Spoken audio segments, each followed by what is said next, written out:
राष्ट्रीय स्वयंसेवक संघ के शताब्दी वर्ष पर आयोजित वार्षिक विजयदशमी रैली में संघ प्रमुख मोहन भागवत ने आतंकवाद और अंतर्राष्ट्रीय संबंधों पर बड़ा बयान दिया। भागवत ने कहा कि हाल ही में पहलगाम में हुए आतंकी हमले के बाद दुनिया के अलग अलग देशों ने जिस तरह का रुख अपनाया, उससे यह साफ हो गया कि कौन सा देश भारत का सच्चा मित्र है और किस हद तक हमारे साथ खड़ा है। आपको बता दें कि आरएसएस इस साल अपनी स्थापना के 100 साल पूरे कर रहा है। इसकी नींव 1925 में दशहरे के दिन नागपुर में डॉक्टर केशव बलिराम हेडगेवार ने रखी थी। अपने संबोधन में भागवत ने ऑपरेशन सिंदूर का भी जिक्र किया। उन्होंने कहा कि आतंकियों ने सीमा पार कर पहलगाम में धर्म की जांच करने के बाद 26 भारतीयों की बेरहमी से हत्या कर दी थी। इस घटना ने पूरे देश को झकझोर दिया और आक्रोश की लहर दौड़ गई। भागवत ने कहा, भारत सरकार ने पूरी तैयारी के साथ इस हमले का कड़ा जवाब दिया। इसमें हमारे नेतृत्व का दृढ़ संकल्प, सेना का शौर्य और समाज की एकजुटता साफ दिखाई दी। उन्होंने यह भी स्पष्ट किया कि भारत हमेशा पड़ोसी और अन्य देशों से मैत्रीपूर्ण संबंध बनाए रखेगा, लेकिन जब बात सुरक्षा की हो तो हमें पहले से भी ज्यादा सतर्क और मजबूत बनने की आवश्यकता है। यह संदेश संघ प्रमुख ने अपने शताब्दी वर्ष के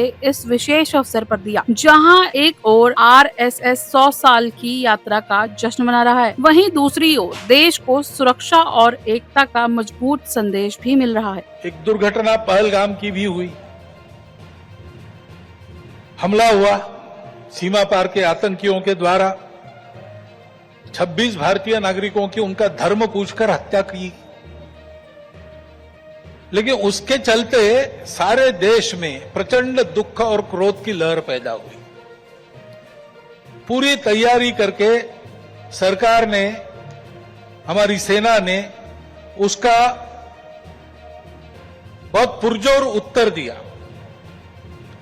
सारे प्रकरण में हमारे नेतृत्व की दृढ़ता, हमारी सेना का शौर्य, कौशल्य और समाज की एकता और दृढ़ता का एक उत्तम चित्र प्रस्थापित हुआ।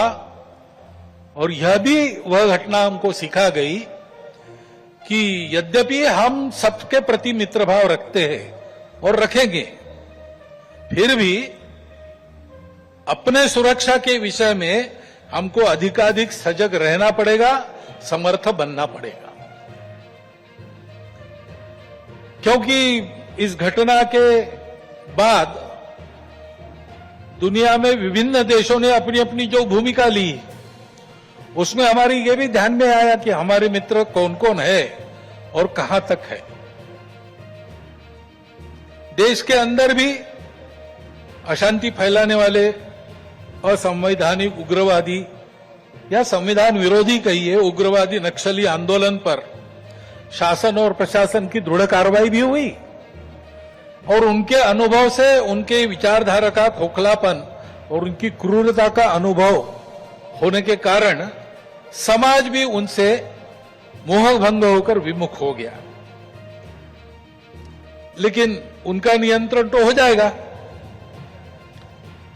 परंतु अब ये उस क्षेत्र में एक बड़ी जो बाधा थी वो दूर होने के बाद उस क्षेत्र में न्याय की स्थापना हो, विकास वहां तक पहुंचे, सद्भावना, संवेदना और सामरस्य वहां स्थापित हो, इसके लिए समाज की भी और शासन प्रशासन की भी योजनाएं चलनी पड़ेगी। क्योंकि इनका अभाव ही ऐसे उग्रवादी ताकतों के पनपने का कारण बनता है। इससे त्रस्त मनुष्य दूसरा कुछ उपाय दिखता नहीं, इसलिए निराश होकर उनको प्रश्रय देता है। ये न हो इसलिए ऐसी योजना भी कि अभी हाल में अमेरिका ने जो नई टैरिफ नीति अपनाई, उनके अपने हित के लिए अपनाई होगी, लेकिन उसकी मार तो सभी पर पड़ रही है। इसलिए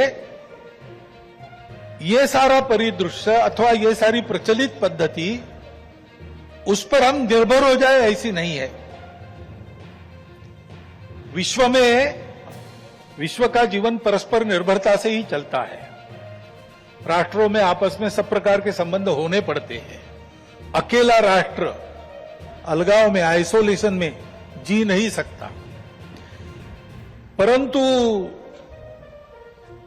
ये निर्भरता मजबूरी में न बदल जाए, क्योंकि वो कब बदलेगी, कैसे बदलेगी, उसका कोई पता नहीं।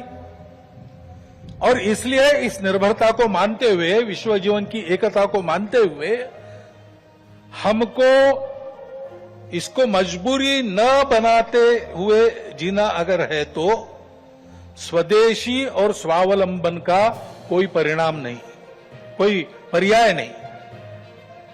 हमको आत्मनिर्भर होना पड़ेगा, स्वावलंबी जीवन जीना पड़ेगा, स्वदेशी का उपयोग करना पड़ेगा और फिर भी अंतर्राष्ट्रीय संबंधों का सब प्रकार के, राजनयिक हो, आर्थिक हो, व्यापारिक हो, इन सबका जतन हमको करना पड़ेगा। लेकिन उसमें मजबूरी नहीं होगी, हमारी अपनी इच्छा होगी, हमारा